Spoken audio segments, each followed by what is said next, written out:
This video is sponsored by Squarespace. I waited this long to make this video because I was like, hey, I'm good now. I'll be able to talk about this without any tears or any stammering. I don't think that's the case, but I already set up my camera. I already did all of the hard things that I haven't wanted to do, so we're just gonna get into it. Okay, so last time you saw me, I announced my pregnancy. The first 20 weeks of my pregnancy was pretty hard with just like being very, very sick, but I was turning a corner where I was feeling better. I was getting organized with my life. And then I kind of fell off a cliff. You haven't seen a video from me in a while. So I'll just get to the point and then I'll talk through everything because I feel like I need to say it out loud to get through it. So why not do it with you guys? Making videos is how I process things. It's how I process life. It's how I just get through things. I find it helpful to talk to you guys. Okay, so I gave birth to our baby girl 3 months early. My actual due date was April 7th.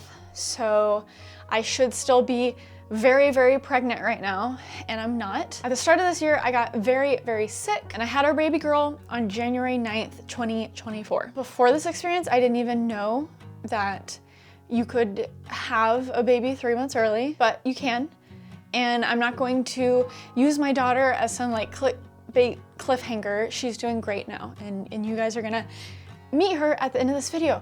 And I can barely get through just the intro of this video. I'll be fine once I start talking about it, but that's the TLDR. And it was, past few months have been absolutely crazy. I'm gonna talk through some of it, and I'm hoping once I make this video, I can kind of like, not move on with my life, because me and my husband's life are just like changed forever, obviously. But in terms of making videos, doing my job, and also just, you know, sharing my life with you guys, which has been such a big part of my life for so long, you know, I can hopefully move forward with that, because I really have not, like, I haven't tweeted in like 3 months. Like that, you know something is wrong when Sara Peachy isn't tweeting, right? Okay. So this is the story of the birth of our sweet baby girl. This is probably gonna be a very long video. So if you can just hold on with me for 60 seconds, I wanna give a quick shout out to our sponsor, Squarespace. They are the only sponsor that I have that allows me the flexibility to just not post for 3 months. And then when I have a video, they're like, sure, Sara, we would love for you to talk about the fact that you have used Squarespace as your website for the past 7 years and you love it, and it's so easy to do all the things on Squarespace. My husband, John, actually just wrote his first children's book. It's right here. I'm so proud of him. This has been like a dream of his for so long, and he used Squarespace from start to finish. There's so many great third-party integrations like ShipStation, which makes it so easy to ship physical goods straight from your Squarespace website. I just gotta like do a little plug for John, but as he was building his website, he literally was like, I can't believe how easy like Squarespace makes it to make a website where I sell my books, and it looks so good. And I was like, oh my gosh, I wish I had that on camera. So both John and me have used Squarespace for so long. I use it for my creative portfolio, and obviously he's using it to sell physical goods, but you can also use it to sell digital goods. So whether you're using it as a portfolio or you want to sell a course, you need to set up scheduling for a rental studio or a hair salon, Squarespace can do all of that and more. They are truly the one-stop shop for building your brand online to sell physical or digital goods, and you have all of the analytics, all of the goodies that you need along the way, including an email list, so many things. So if you want to check it out for free, you can go to squarespace.com for a free trial, but if you want to get started today, you can go to squarespace.com/Sara Dietschy, that's me, for 10% off your first purchase of a domain or website. It's amazing when I talk about the lovely sponsors that allow me to do this as a job. You know, we can hop right back into it, but when I talk about myself, we're struggling a little bit. You know what, that actually helped me a lot get into the groove. We're making a YouTube video, let's go. Okay, so it was around Christmas time. We were in Texas visiting my family. I don't know, it was a really fun time. I was starting to actually feel really pregnant. You could see it, that I was like, oh, there's a baby inside of me. This is very exciting.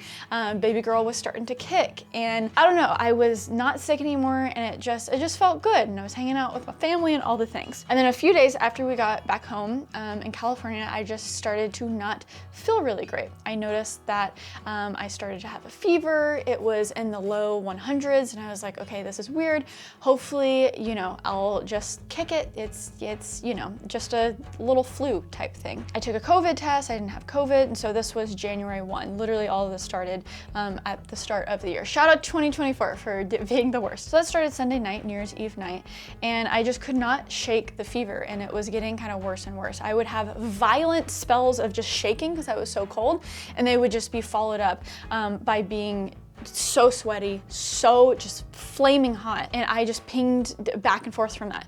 So cold, shaking, shaking, shaking. That's when I just started to get nervous about, you know, like I literally couldn't control my shaking, and I had a baby inside of me. It was freaking me out. I did this for 3 days straight. That Wednesday night, my fever hit 104. It had not been this high the entire time, but it was getting worse. It was not getting better. During this time, I was calling the labor and delivery like nurse hotline. You know, they were telling me it's okay to take Tylenol. Hopefully, you know, you can kick your fever, but nothing was working. I couldn't kick my fever. And like I said, that Wednesday night, I had a 104 fever for the first time. And I just felt like dookie. I just felt terrible. I called the L&D nurses, and they said, yeah, you need to come in, just go to the closest emergency room. So went to the ER. It was like 2 a.m. in the morning. I was a pregnant lady with a 104 fever, sweating through my t-shirt, so they got me in pretty quick. They did the triage, they took blood. So that night, we spent the night in the ER, and there was a lot of doctors just trying to figure out what was wrong with me. They sent me to an MRI because they thought, hey, this could be appendicitis, because I was kind of crampy, and when they poked me here, it was kind of like a sharp pain. My fever was so bad, and I had the shake so bad that I could barely stay still in the MRI. That was just like for 30 minutes, you know, the person over the intercom was just like, hey, I really need you to stay still. And I was like, hey, I have a terrible fever and I can't stay still. And so it was just like a lot of tests. They couldn't figure out what was wrong. Because the MRI didn't show anything obvious with my appendix, they were still very nervous, because if it was my appendix, if your appendix bursts when you're pregnant, that's not good for me, and that's not good for the baby. That's, you know, potentially, I mean, that would be like lethal for the baby. So they were very nervous about this, and this is when just all of these options start. This entire hospital visit was just kind of like weighing bad options. So they said, hey, we can do a CT scan, and that has like a 90% chance that we'll get a better picture of your appendix, but we can't say for sure that it will give us a yes or no. But the only thing with that is when you take a CT scan as a pregnant lady, it increases the odds of like your kid getting leukemia, you know, and you're just like, what? Okay. And then the other option is it could burst. That's not good for anything. And then the third option was to just do surgery, do a laparoscopic appendectomy, put a little camera down there to see if it's inflamed. If it is, we take it out. And if not, maybe we take it out, maybe we don't. You know, there's always risks to surgery, but we ultimately went with that option because it kind of felt like there was a clock ticking. Hey, there's something wrong with me. My fever isn't getting better. At the same time, they were pumping me with a ton of general antibiotics, you know, in case I had an infection, to see if my fever got better that way. But kind of the push came to shove probably like 12 hours later, where they're like, hey, we need to make a decision. So ultimately, I went into surgery that night. I had a laparoscopic appendectomy while pregnant. And this is just the start of the story. So I get out of surgery. They say that my appendix wasn't really super inflamed, but they took it out anyways. They were like, it was a little inflamed, but usually not enough that like warrants an appendectomy, but they took it out just in case, and they gave me pictures. Okay, so this is the inside of my body. That is the semi-inflamed, but not really inflamed appendix that they took out. I'm already oversharing, aren't I? You know, if you're not comfortable with words like boobs and cervix, you should probably click out of this video right now. Okay, moving on. So when I got out of surgery, the doctor communicated to me, hey, your appendix wasn't super inflamed, but we took it out anyway, just in case. So all Thursday, I was sick, trying to figure things out. Got an appendectomy. Hey, it doesn't seem like that was that, but at least you don't have an appendix anymore, so it's not a risk. But the next day, Friday morning, my blood cultures came back, and it came back positive for staph. Staph is a germ that lives on surfaces, but if it gets inside of you and infects your bloodstream and your entire body, that's when you turn septic. So that was my problem, sepsis. staph. Once they found out it was staph, I was immediately put on antibiotics that, targeted the staph specifically, and, my fever actually started to get better, and I started to actually feel better. And so Friday afternoon came around, my mom was now in California, I was feeling better, but that night I kind of took another dip. I started to not be able to eat solid foods. After the surgery, they had moved me upstairs to labor and delivery, and so a lot of OBGYNs were coming in, we were doing ultrasound, checking on baby. Now that it was known that I had staph, I had infectious disease doctors coming in. Basically, I had so much blood being drawn. I had cardio coming in, doing an ultrasound of my heart, because a lot of times staph can concentrate in the heart, and that is not good. You do not want that. But I was basically in labor and delivery with the goal of, let's fight off the staph and let's keep baby inside of you. Now that Jeannie was here, Jeannie and John were kind of doing hospital rotations. John would go back home and feed the cat and, stay in the bed. Jeannie would stay with me at the hospital, so I was never alone. I'm truly thankful for Jeannie and John on this journey, because it would be impossible without them. Jeannie, she was my fight. She made sure that the right doctors were seeing me, that we were, keeping tabs on everything. She would talk for me when I couldn't. She would take care of me. And John really was my calm. He was there to be steadfast, to hold my hand when I was freaking out. There were truly so many moments where I could have spiraled, but just kind of having him there to hold my hand and get me through was everything. So I actually believe that night John was staying with me at the hospital. And again, just more doctors. I was getting EKGs, so many IVs in me, blood drawn, had the scar from the appendectomy. I think I took a picture of myself that night because I was looking so gnarly. 1 day post appendectomy and still very pregnant. That night I had a second blood culture come back and I was still positive for staph. To fast forward a little bit, the next day I was also positive. It's actually very rare to have multiple days of blood culture come back positive with an infection like staph. Usually the antibiotics are able to just knock it out immediately, So it was looking back, it was very serious. In the moment, I was kind of just in survival mode, so I feel like I didn't really recognize it because I just felt, I was just so out of it. But yeah, the infection was alive and well. So late that night, going into the next day, Sunday, January 7th, around 2, 3 a.m., I called my mom because my water broke, which is not good. If your goal is to stay pregnant, your water breaking is not good, because all of that amniotic fluid that your baby is floating around in your stomach, all of a sudden, they don't have as much of that. And usually when your water breaks, that triggers, hey, the baby's gonna come out, right? So I actually started to have minor contractions, and the doctors were basically okay, we're still gonna try to keep this baby inside of you. Here's the plan. We're gonna put you on magnesium. Apparently this holds off contractions, and during that time, we're going to put 2 steroid shots in your butt to make baby stronger. This basically helps their lungs in the meantime. And so they have to give those shots 24 hours apart. So they put me basically on magnesium for those 2 days. You get the shots in. I was in bed rest, so they put in a catheter and I wasn't able to leave the bed. Magnesium makes you feel very loopy and very out of it. These next 2 days were awful. I was just stuck in bed. They were putting these things on my leg to move circulation around. I was just sweaty and gross. I was stressed out about baby. I had those monitors on my stomach and just the baby's heartbeat. And it was just a montage of just the baby's heartbeat going, the beeping of my monitors. They were giving me oxygen. A ton of doctors were coming in. I was just getting poked all the time for more blood. I was not getting sleep. I couldn't get up and go to the restroom. I was peeing into bags. It was just not, it was just not it. I was just on a constant IV flow of liquids, so I wasn't really eating, and just magnesium just makes you feel just crazy. I remember, I tried to text someone, and I literally would text like normal, and then I would look down and reread the text message, and it literally made no sense. I couldn't make full sentences. So it was this weird feeling of I was there, but I was really not there. So that was my Sunday and Monday, and doctors were coming in and doing ultrasounds, and they were basically making it sound like this was my new normal, that we need to keep baby in your stomach. I was at like 27 weeks at that point. Reminder, a full-term baby is 40 weeks. So usually people have their babies in between 38 weeks and 40 weeks.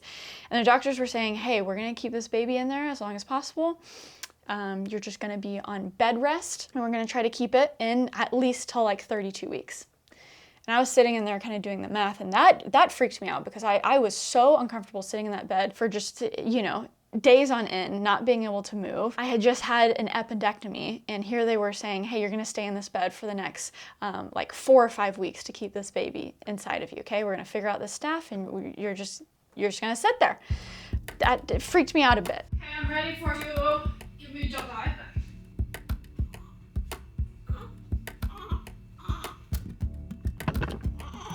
Got this shot looking good. It's looking good. I remember when they said that we were gonna try to keep the baby inside of you for 2 months and that you had to lay in the bed. I mean, to me, I felt pretty much sheer panic. Yeah. Because like, one, obviously we were going to anxiously wait every single day to see if the baby was born really early, but also thinking about you being stuck in a bed for 2 months seemed horrible to me. We wanted the baby to be inside of you for as long as possible, but it was scary. Every time someone would come in, I just really started doubting. I knew it was going to be a premature birth, I just didn't know how premature. I didn't know if you could lay in that bed for a week, 2 weeks, a month. But I can remember the thing that I think John Hill and I both started questioning things was you weren't feeling good. The doctor came in about 6 p.m. on Tuesday, and you had the ultrasound. Yeah. And some of the things he was saying during that ultrasound, like he was talking about the placenta looked old. Yeah. Like John and I looked at each other, and if you remember, I said to him, the placenta looks old. I mean, do we want the baby to stay in that environment if the placenta is deteriorating? I just remember like right then was where I was just kind of going, something just doesn't sound right. You kept saying stuff about her head. Yeah, Like, yeah. And just, I remember that being the time I had the really uneasy feeling. Those couple days were hard. Okay, so Tuesday, January 9th, I got off magnesium. They were able to successfully get the 2 steroid shots in me for the baby. And I was feeling a little bit better. I wasn't feeling as brain foggy because I was off magnesium. So I ate solids for the first time in a while. I had another ultrasound. Again, the rotations of doctors that were coming in and out and blah, blah, blah. It was so overwhelming. I had obviously kind of become like the freak show of the hospital. The anxiety continues to build, and they're saying, okay, your amniotic fluid is low, but you know, the baby's still fine and blah, blah, blah. And just, we were having so much information coming at us at one time, you know? And so it was still the game plan to keep me in that bed for as long as possible, to keep the baby baking, even though my amniotic fluid was low. And if push came to shove, I would have a C-section if they had to take the baby out early. You know, I signed the surgery consent form for a C-section. That was what we were going to do because the baby was also breech. So she was turned around, her butt down here, her head up here. If you don't know, when babies are full term and it's time to have the baby, you want the baby turned around where their head comes out first. And a lot of times if that's not the case and your baby is in the breech position, a lot of times you have to have a C-section because it's less risky. It's not normal to have a breech baby. Foreshadowing. Later that night, I started not to feel good again. It was just a lot of, you know, ups and downs. My stomach hurt really bad. And honestly, I thought it was from the first meal that I had earlier that day. You know, I had my first solid food, so I was like, oh man, maybe I'm just not feeling good from that. It really felt like I had to go to the restroom. We've been through a lot already, but this is where things started to get really hairy. Every 12 hours, I was getting a new nurse, you know, so the night shift nurse came on that Tuesday, and we had her before and just wasn't the biggest fan. And so that night, I don't know, the vibes were just off. And I said to Jeannie and John, I was like, Jeannie, I know you probably want to get home and get a night's sleep in a real bed because you've been here at the hospital with me, but you can't leave. I need both of you here. I need both Jeannie and John here. I just had a feeling that I needed both the fight and the calm, you know? I remember Sarah's stomach started hurting and you were like, I'm having contractions. Like immediately, you just knew. And I was like, okay, well, I believe you. So you and Jeannie started noting down when you were having contractions. And at first they were like really far apart, and very quickly I felt like they were 10 minutes apart. These were intense. These had me I was on my side in the bed, just like curled up into a ball, just trying not to like scream at the top of my lungs. I was trying to keep it together, but they were so painful. And remember, I had those 2 monitors on my stomach, and for some reason on the computer it wasn't saying that these were contractions. So the doctors that were coming in and out and the nurse, they were just like, oh, you're just in pain.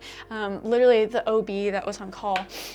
There were a lot of amazing doctors and nurses that we had experienced, I will say that. But the one night that we needed the good doctors and nurses, we did not have. So the OB that was on call, literally my mom recalls her saying, well, I was like writhing in pain, and my mom was like, look at her. Look, something is happening. If this is not labor, what is this? And she said, well, you know, your daughter's been very sick. She's had an infection. And I said, I understand she's been very sick, but she's been on antibiotics. She's been good for 2 days. She doesn't have fever. There's no reason why this pain that she's feeling right now should be connected to an infection. Like, it looks like labor. They saw me writhing in pain in bed. Every 4 minutes for 60 seconds at a time, we started recording this because we recorded contractions earlier. So we started recording this pain, being like, is this contractions? Every 4 minutes for 60 seconds, she's in this amount of pain. But this is probably the quintessential example of being medically gaslit. Because the contractions weren't being picked up on the monitor, the doctor and the nurse just chalked it up to I don't think this is contractions. I allowed myself to believe the doctor that I wasn't having contractions. And that's where you, trying to be nice and just trying to be, you were like, well, I did eat today. I think I just need to go to the bathroom.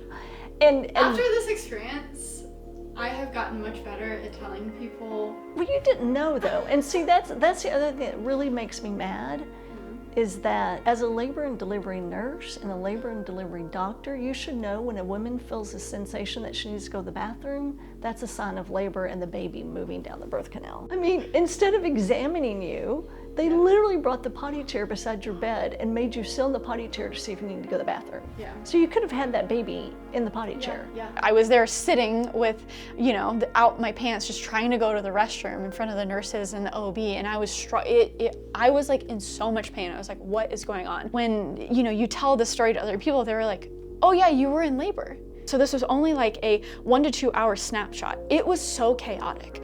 The nurse trying to wiggle around with the monitor. Oh, the baby's heartbeat keeps disappearing. What's going on? Well, I don't think you're having contractions because the monitor isn't saying you were having contractions. So spoiler alert, I was having contractions. I was in labor. Earlier that day, they had already checked my cervix to see if I was dilated. And this is a very unpleasant thing that you have to do, where you either do it by hand. I had one person do it by hand. That was awful. I had another person do it with the scalpula thing. And they try to not do that a ton because it can cause infection. And so I had already had it done, to me once that day. And that's why the OB was like, no, I don't want to do it again because, we can risk infection. Just wait it out. You'll be fine. So spoiler, I was not fine. I was in labor. It was getting so bad that basically my mom was like, hey, we need another doctor. We need someone to come look at Sarah. This is not normal. Oh, I can't even talk about it.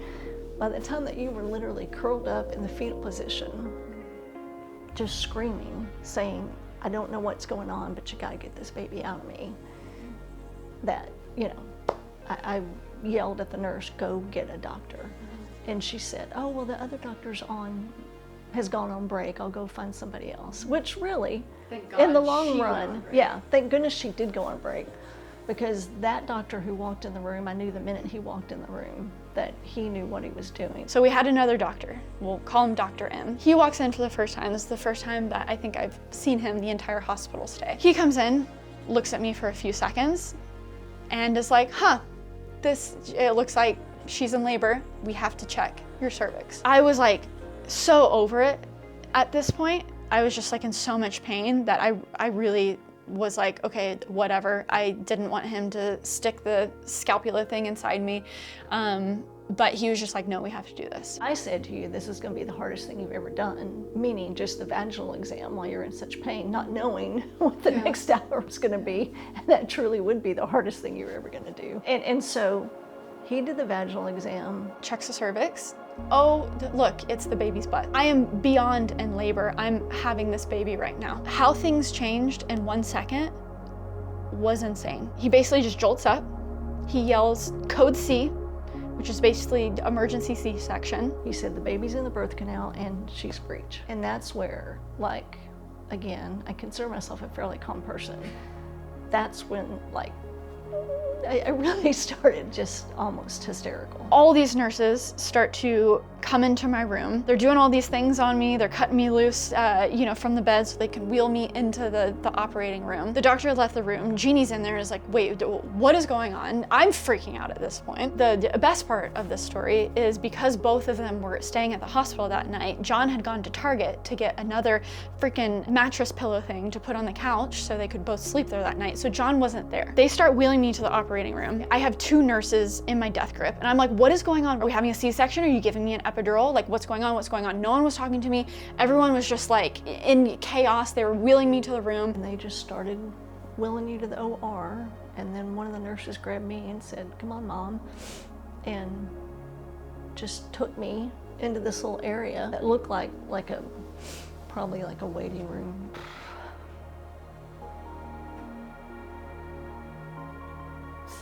I'm sorry.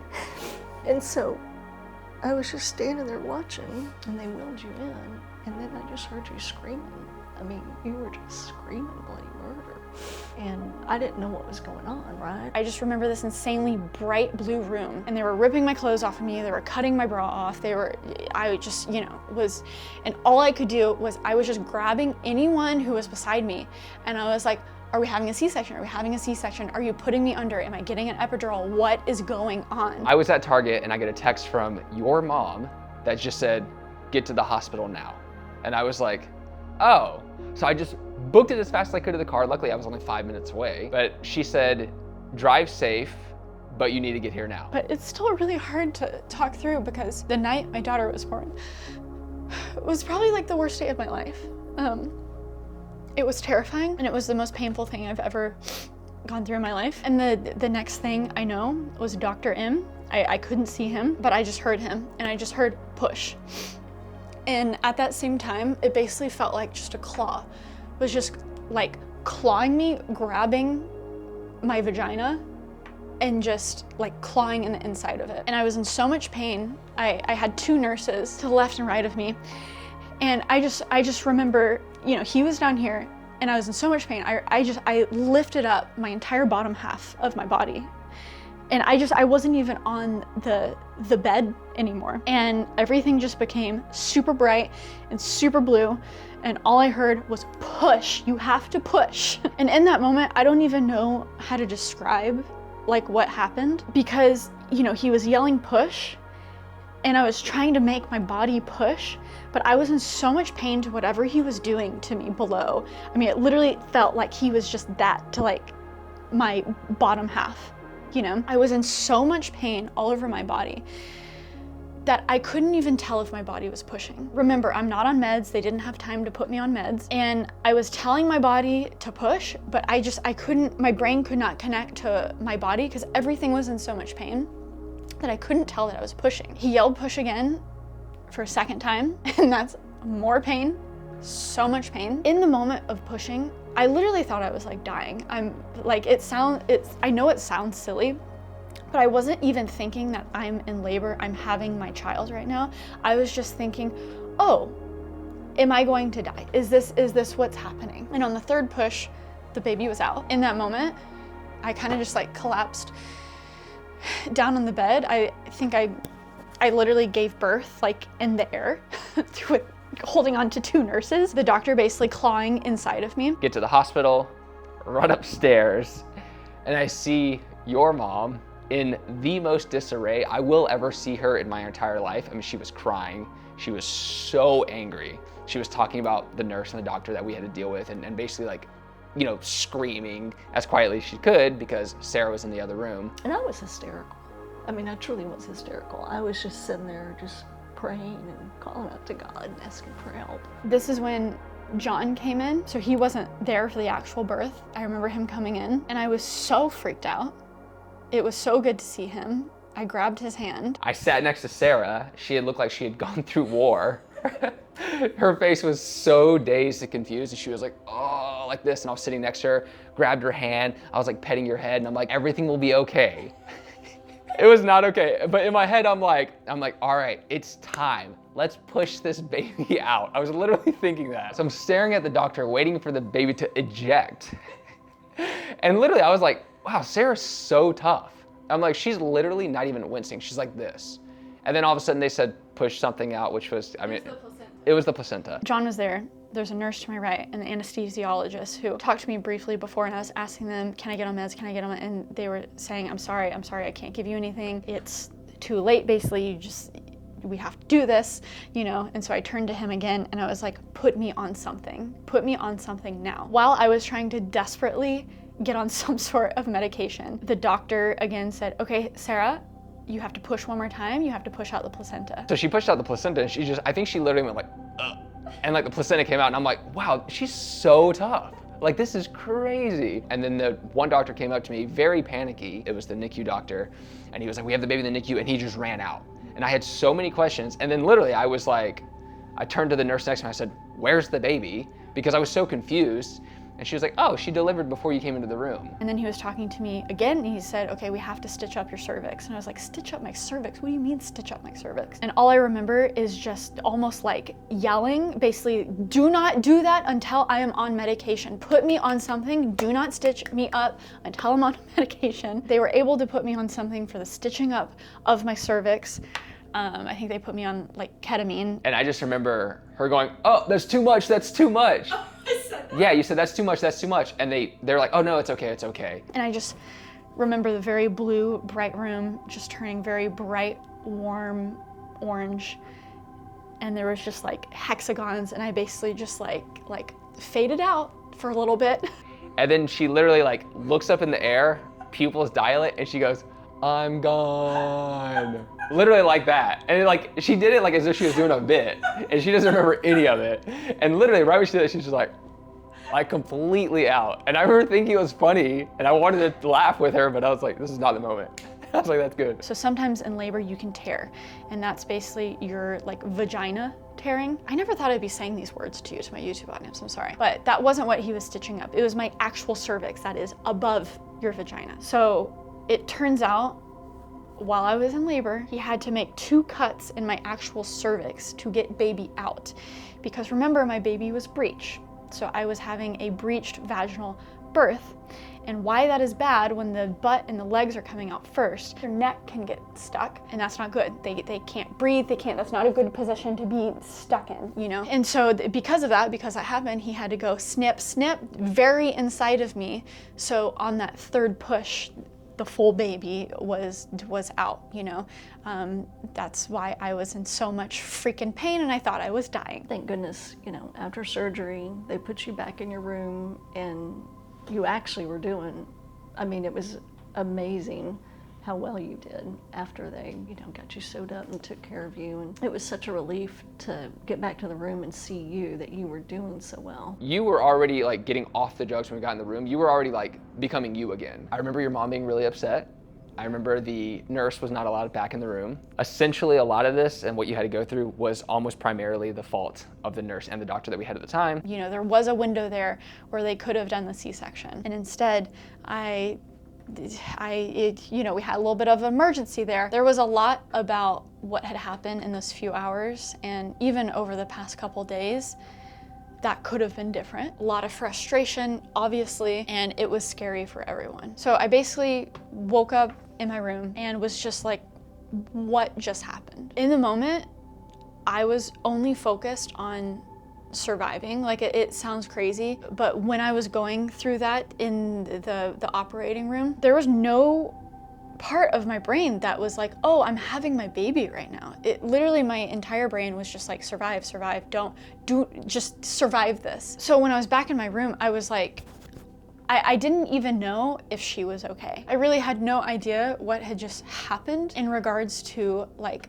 the baby that was just inside of me and is now out of me. Like I just gave birth to my baby at 27 weeks and 2 days. Like, do people do this? And so they had taken her to the NICU and we sat there for hours. I didn't know this until later on, but a lot of times when you have a baby at 27 weeks, their lungs aren't fully developed. So they don't come out breathing. So when I gave birth to her, they essentially had to resuscitate her and immediately put her on the ventilator. And so when we saw her for the first time, you know, she was just hooked up to so much stuff. She was on the ventilator. So much information was coming to us at one time. I honestly don't remember anything about that first visit. I mean, what had just happened. This is my daughter who was 1 pound 15 ounces. 1 pound 15 ounces. I didn't know babies could like survive at 1 pound 15 ounces. You know, I had just had my baby 3 months before she was supposed to come out.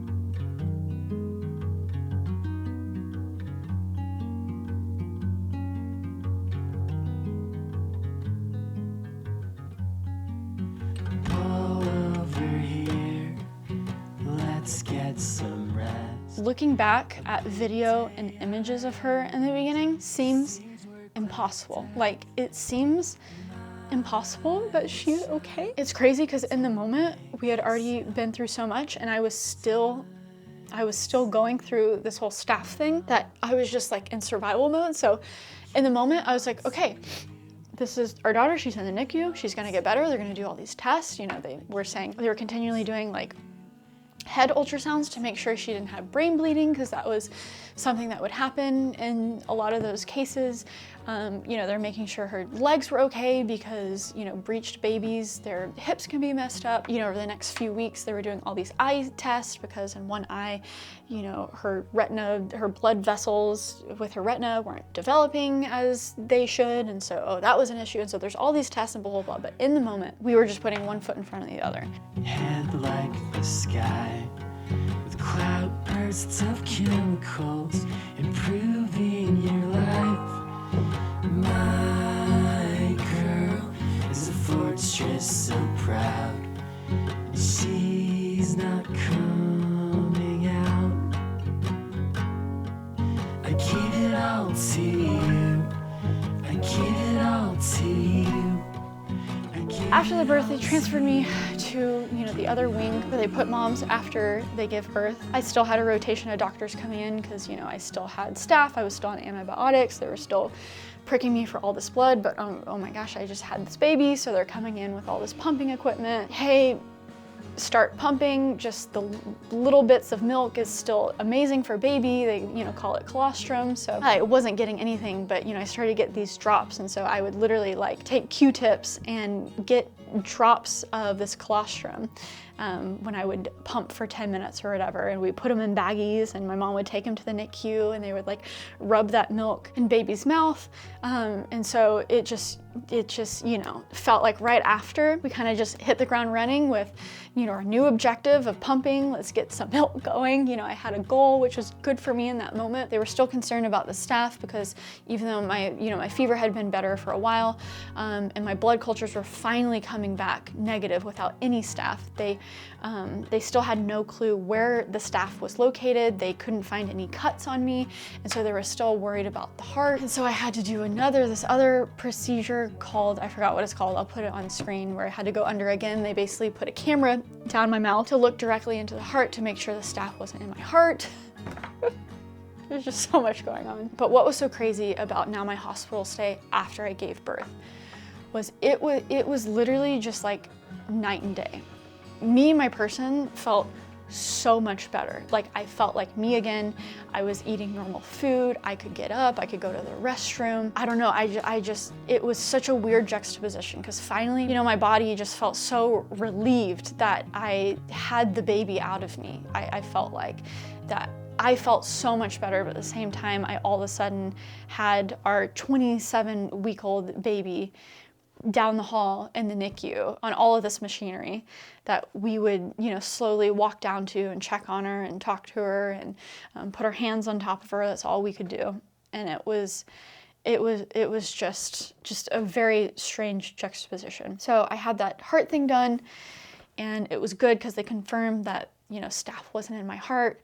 So I just kept on antibiotics and I was slowly just getting better day and day. I was sitting there pumping. Honestly, there was still so much going on with my body, and remember, I was still recovering from like an appendectomy, but pumping, I don't know, it felt like it gave me this goal of like, hey, you can't hold your daughter right now, you can't really be with your daughter, but this is what you can do. You can pump and you can get milk. I didn't even know that you can get milk from your body like 6 months in, you know? Because obviously my body was probably thinking, hey, you're gonna have this baby inside of your body for 3 more months, so you don't need milk for 3 more months, you know? But slowly but surely I was getting more and more, and I remember being just so excited about that. And we were just so focused on getting out of the hospital. At this point, we were in the hospital for over a week. We were all just so sick and tired of it. We just needed me to get better and get out of the hospital. Because the staph infection was so bad, they basically didn't want me to leave the hospital until I had a PICC line inserted. This is basically a long string that they put in your vessel that goes all the way down to basically your heart area. And it's a way for them to insert antibiotics directly into your person. So you can kind of think of it as like a permanent IV that you go home with. This thing was so quirky. So they basically inserted this thing into me. At this point, I was so over all of the poking and prodding or whatever. They don't put you under, but they just put 2 shots into your arm and then string this thing through you. And then we could finally go home. I remember being so excited to go home. I was riding on so much adrenaline. All of a sudden, my body felt great. It's like I didn't just give birth, we're going home, whatever. I got this weird orb of medicine that's going into me 24/7, but whatever, we're going home. It's all good. One by one, I've been losing touch. Long legs bend at the knee. The couple days after we got home, emotionally were the hardest for me, because all of a sudden, you know, I don't have a baby inside of me, but I don't have a baby home with me. So I'm sitting there and I'm waking up every morning after my, 4 a.m. boob pumping, and I don't feel the kicks in my belly anymore, but the baby's not there, you know? And it's like, it's so messed up because I was just like, what just happened? Where is my baby? And those few days after were just, physically, I was fine. I was still riding on adrenaline, but emotionally, I was kind of destroyed. You know, I kind of learned how to compartmentalize all of this, and it really does become kind of just like this mode of survival you're in. You're just going to the NICU, you're seeing your daughter, you're pumping, you're doing all these things. Emotionally, I got better because I was compartmentalizing all these feelings and all these things, but I'm starting physically to feel everything. So kind of 3 weeks in, my body was like, what is happening? Why did you just have an appendectomy and have, sepsis and have a staph infection, and you gave birth, and just all of this pain, and I was just all of a sudden in so much physical pain. I got mastitis in both my boobs. Usually it just happens on one. Basically it happened when kind of my milk was fully coming in. It came in way later than normal. It was like 3 weeks in. My boobs just became rock hard. It was the most painful thing ever. I got bad advice to apply heat, and I was kind of just making it worse and more inflamed. Once I started icing them, it kind of got better, but the hard lumps weren't going away, and it was just so bad. It was for a week, and I just couldn't handle it. So it was funny because after three and a half weeks of having that PICC line, which was a whole thing in its own, of having to like wrap up my arm when I was, showering, and you just can't lift your arm quickly, and you're getting your PICC line like snagged on things as you're walking around. That PICC line was just so frustrating towards the end. So once I finally get the PICC line out, I had to go on another form of antibiotics for mastitis because that was becoming such an issue. And so those antibiotics I couldn't save the milk for. So I was pumping and dumping, but I was still, pumping at the 12:30 a.m. and then waking up at 4:30 a.m. and then 8:30 a.m. It was just such a crazy schedule. Physically, I was at the end of my rope. I literally went to the ER again because I was in so much pain. I was like, something has to be wrong. My lower back, I literally I couldn't lift the smallest things. I was just in so much freaking pain. I had a CT scan, and like everything was kind of normal, and they were just like, this is just the pain from everything that you went through. So I go back home, it's blah, blah, blah. It's at this point, a month later, that is finally kind of like thriving, okay? She is the all-star of the NICU. You know, we had some scares with some things in the beginning, but at this point, basically the doctors are able to talk to us, and instead of like giving us good news and then being like, this looks good, but remember, she's a 27-weeker, everything is in flux right now, whatever. All of a sudden the doctors were telling us good news without the little asterisk at the end, which was a good sign, but I still hadn't recovered. My body was just kind of destroyed. After mastitis, basically it kind of just nuked my right boob. My left fully recovered and my milk supply was coming back, but my right one just never recovered. I was only getting like 10 or 15 ml from this one the entire time after the antibiotics, after mastitis. And to be putting forth such a physical commitment with pumping and then just not being able to get to that like normal supply I was at before was just so, it just kind of destroyed my psyche. And I was just putting, you know, so much effort into it. I was just like eating so much. I was eating all these lactation cookies. I was trying to do all these things. And that was a whole thing in itself that I could make an entire video on. But ultimately talking to lactation consultants and talking to the doctor about when baby girl was gonna come home, what that was gonna look like. I didn't know this until a little later on, but I wouldn't even be able to breastfeed her even when she's back because her milk has to be fortified with extra nutrients and calories. So they were like, yeah, you can breastfeed like once a day, but for the first like 4 to 6 months of her life, her milk needs to be fortified with this like special mix anyways. And so a lot about this journey kind of just like all these expectations that I had for not just the birthing experience, but for baby girl herself. Like everyone, you know, every mom wants to breastfeed. And that was just kind of another dream that died right there. And so that was an emotional roller coaster of its own. I wanted to keep pumping, but with my supply, like really not fully recovering and my body wasn't fully recovering. A week before she came home, I actually decided to stop pumping because I ended up getting mastitis a second time. And at that point, I was just like, I can't handle this. This is too much. I have a big freezer stash of milk that hopefully will be able to sustain her for a couple more months. And then we can do formula when that time comes, which again is so much of a thing too. And so I stopped pumping, and that was probably emotionally as hard as it was when I came back home after the hospital visit.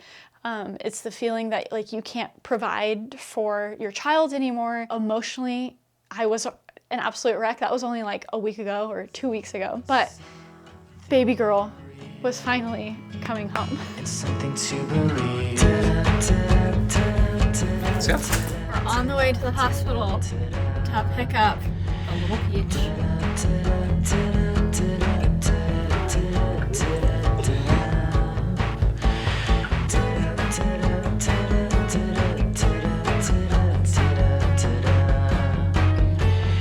Welcome home.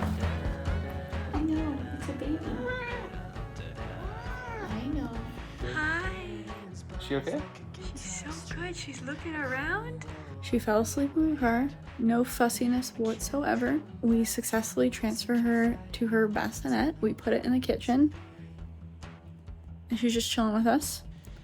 And then we did our first bottle feed. She drank the entire bottle. And then after that, we did a little burpee. And now we're just doing all of the snuggles. She's so freaking cute.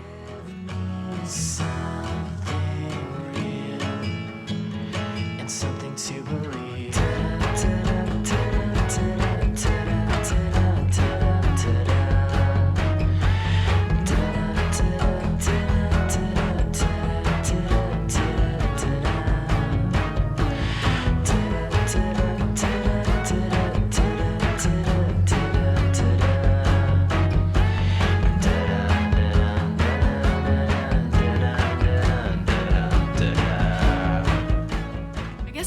Of this video is taken up about talking about specifically what happened to me. The actual feelings and the repercussions are still kind of playing out. Immediately after it happened, I was just like, all right, so one and done. I was like, the dream of having 2 kids, the perfect little life. Well, okay, that's another dream that has kind of died because I'm not doing that again. Obviously, getting staff is so random, something I could not have controlled. But yeah, I think that's the biggest thing that came out of this was there's definitely fear on my side now of like, oh, can I survive another pregnancy? But then like as I've slowly like processed everything, there's also another side of me that's like, dude, this was so messed up every step of the way.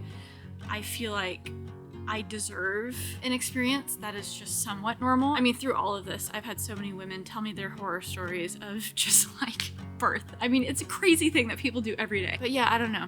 I still wonder like what it would be like to like carry a baby to full term, to breastfeed. I'm just thankful we're on the other side.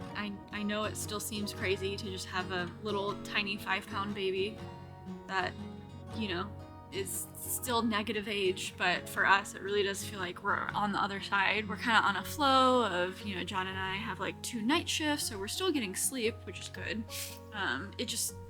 I know there's so many more challenges that will arise in the future, but it feels like right now almost feels like the easy part. So we're enjoying it. She truly is like, you know, our little miracle baby. And yeah, she's just gonna be like the strongest, most badass person ever. And it's gonna be awesome to watch. We're grateful for where she's at now. And I appreciate you guys watching this video. I hope it doesn't scare anyone into like having a kid. Because obviously like what I went through is like such a like 0.001% type thing, I feel like. But of course, I feel like stuff like that happens to me for some reason. It's been fun to see John, you know, be a dad. He's crushing it. He was nervous about it before, but he's really risen to the occasion, and it's amazing to see. And shout out to Jeannie also. My mom has been out in California for almost this entire journey. She just didn't go back to Texas. She's been back once. So she's been here for like 2.5 months, just helping us, like, you know, helping wash pumping parts and washing bottles and doing laundry, and has made a hard situation much easier. So shout out. Thank you for you guys for hanging out, always listening to the fun ups and downs of, you know, my life. Because the more I talk about it, the more I realize that other people have been through, maybe not similar birthing experiences, but a lot of people have been through the NICU and have been through, you know, the ups and downs with having a kid, and it is a lot. And so I always appreciate hearing feedback and encouragement from other people and just hearing other people's stories. So thank you for joining me. If you're new around here, I share my life sometimes. Sometimes I make videos about tech and cameras and things. And if this has taught me anything, is that really nothing matters. You know, I day to day would worry about really stupid stuff. And I thought that, you know, I was gonna have this baby and then not want to work for a while because I have already been taking a substantial break from YouTube. But it's weird, now that we're home, I feel like we got like the hardest parts out of the way, and now I kind of want to make videos again. Obviously I'm not going to have as much time, and I need to do it in a slow way so I don't get burnt out again, but I don't know, I feel oddly motivated to make videos again. I didn't think I would be here at this moment, but I do. So I'm just gonna think less about what I make. So if I want to make a vlog that gets only 10,000 views, then that's what I do. You know, and if I want to make a video about Apple again at some point, then I'll do that. But I'm not putting any pressure on what I'm making at this moment or how often I make it. Ironically, I've arrived at a more healthy place with everything in life, because that's what going through batshit crazy stuff does to you. Let me know if you like this video. Hit that subscribe button down below for new videos whenever I post them. And feels weird to say stay peachy again, but we're working on it over here. So stay peachy, guys. Okay, bye. Oh, I should have added that apparently, according to John Hill, I use quite a few curse words, which is normally not something I do. I think he said I said the F word. Are you serious? I think so. Yeah, she did. We did it. This took a lot of effort on this woman's part. Yeah. She is a warrior. The only thing I did was hand deliver the baby. Oh. I was the doctor. Yeah. It was tough, but not as tough as what she went through. I forgot to mention, I'm calling baby Baby Girl or Baby Peach or Princess Peach. You can choose whatever name you want in this video, because we're not sharing her name. You know, we'll share a little bit and content here or there, but I don't know. We want that to be her decision, how much she shares online when she's older. So And her real name is Penelope Cruz. Yeah, you could call her Penelope Cruz.